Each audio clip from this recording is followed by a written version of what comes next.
Pinatigil ng TV5 at ng kampo ng TV host na si Willie Revillame ang pagdinig sa kasong copyright infringement na isinampa ng ABS-CBN. Tila naghanap lang daw kasi ng kakampi ang istasyon para umusad ang kaso. Ito ang report ni Maricel Halili. Pinapahinto ng kampo ni Willie Revillame at ng TV5 ang paggulo ng copyright infringement case na isinampa ng ABS-CBN laban sa Willing Willie. Sa petition for certiorari and prohibition na isinampa ng Kapatid Network sa Court of Appeals, kinwestiyon nila ang kapangyarihan ng Makati RTC sa pangunguna ni Judge Joselito Villarosa na dinggin ang kaso. Katwiran nila, mistulang forum shopping ang nangyayari at doble-doble na ang kasong dinidinig.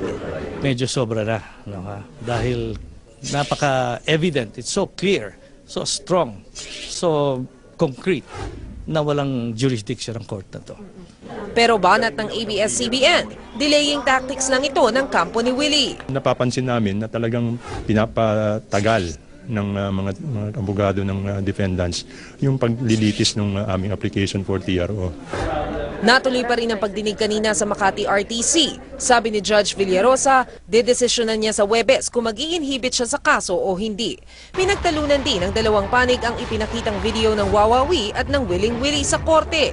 Iginiit kasi ng ABS-CBN sa korte na tanggapin bilang ebidensya ang mga video kahit na hindi ito ang orihinal na kopya. Target sa video showing na suriin kung may pagkakahawig ang dalawang programa. In a summary proceeding, hindi na kailangan ipresenta pa yung master tape kasi nga nakakasagabal sa oras. Dismayado naman ang kampo ni Willie. Kahit kasi ipinipilit nilang master copy ang dapat na ipakita sa korte, pinayagan pa rin ng judge na ituloy ang pagpapalabas ng video kahit pa kopya na lamang ito. The original tape, whether it's audio tape or video tape, must be presented in a court of law dahil pwede mong doktorin ng copy. Maricel Halili, News 5.